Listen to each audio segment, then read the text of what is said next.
अकोला शिक्षण विभागाच्या मार्गदर्शक सूचनानुसार जिल्ह्यातील प्रतिबंधित क्षेत्र वगळून उर्वरित क्षेत्राकरिता इयत्ता 9वी ते 12वीचे सर्व शासकीय आणि खाजगी शाळांचे वर्ग, वसतिगृह, आश्रमशाळा सोमवार दिनांक 23 पासून वर्ग पालकांच्या संमतीने सुरू करण्यासाठी शासनाने सूचित केले आहे। दरम्यान कोविड आजाराच्या पार्श्वभूमीवर संसर्ग होऊ नये यासाठी खबरदारी म्हणून शासनाने दिलेल्या सूचनेबरोबरच अंमलबजावणी करणे बंधनकारक आहे। या पार्श्वभूमीवर बोरगाव मंजू परिसरात सोमवारी शालेय परिसरात पुन्हा 8 महिन्यानंतर विद्यार्थ्यांची किलबिल दिसून आली। तर येथील परशुराम नाईक विद्यालयाच्या विद्यार्थ्यांचे शैक्षणिक सत्र प्रारंभ झाल्याने बँड वाजवून शिक्षकांनी विद्यार्थ्यांचे स्वागत केले। राज्यात गत 8 महिन्यांपासून कोविड आजाराच्या पार्श्वभूमीवर संसर्ग होऊ नये म्हणून टाळेबंदीनंतर शाळा महाविद्यालय बंद होते। तर शैक्षणिक क्षेत्र शाळा सुरू करण्यापूर्वी शाळा व्यवस्थापन समिती, मुख्याध्यापक यांनी सुरक्षाविषयक उपाययोजनांसह योग्य अंमलबजावणी करणे गरजेचे आहे। जसे शाळेत स्वच्छता, निर्जंतुकीकरण विषयक सुविधा सुनिश्चित करणे, शाळेत हात धुण्यासाठी सुविधा, जंतुनाशक, साबण, पाणी इत्यादी आवश्यक वस्तूंची उपलब्धता, तसेच शाळेत स्वच्छता आणि निर्जंतुकीकरण स्थानिक प्रशासनाने ग्रामीण आणि शहरी सुनिश्चित करावे। शाळा वाहतूक सुविधांचे निर्जंतुकीकरण सुनिश्चित करावे।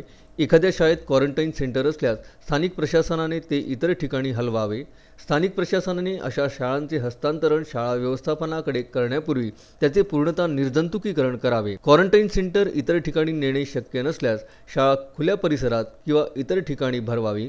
बैठक व्यवस्था, वर्गखोली तसेच स्टाफ रूममधील बैठक व्यवस्था शारीरिक अंतरांच्या नियमानुसार असावी।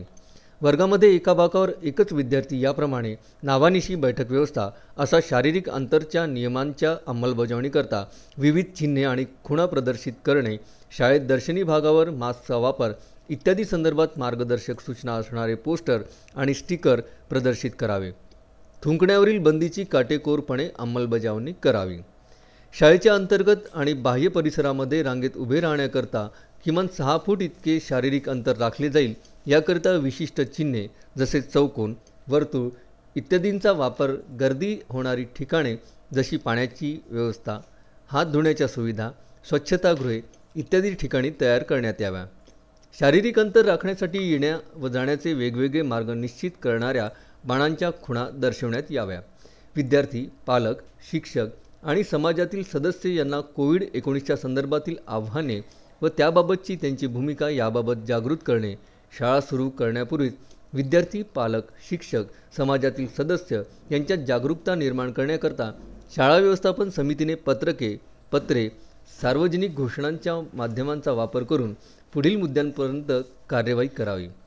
वैयक्तिक स्वच्छता आणि नेहमी वापरण्यात येणारे पृष्ठभागांचे निर्जंतुकीकरण इत्यादीबाबत काय करावे किंवा काय करू नये याबाबत सूचना, शारीरिक अंतर पालनाचे महत्त्व, कोविड-19च्या प्रतिबंधासाठी आवश्यक स्वच्छताविषयक सवयी, कोविड-19च्या बाबतीच्या गैरसमजुती, कोविड-19ची लक्षणे आढळल्यास शाळेत जाणे टाळणे, केंद्रीय आरोग्य व कुटुंब कल्याण मंत्रालय यांच्या सूचनानुसार सर्व कर्मचारी जे कोविड-19च्या अनुषंगाने अधिक उच्च धोक्याच्या पातळीमध्ये आहे, जसे वयोवृद्ध कर्मचारी, दिव्यांग कर्मचारी, गरोदर महिला कर्मचारी आणि जे कर्मचारी औषधोपचार घेत आहेत त्यांनी अधिक काळजी घ्यावी।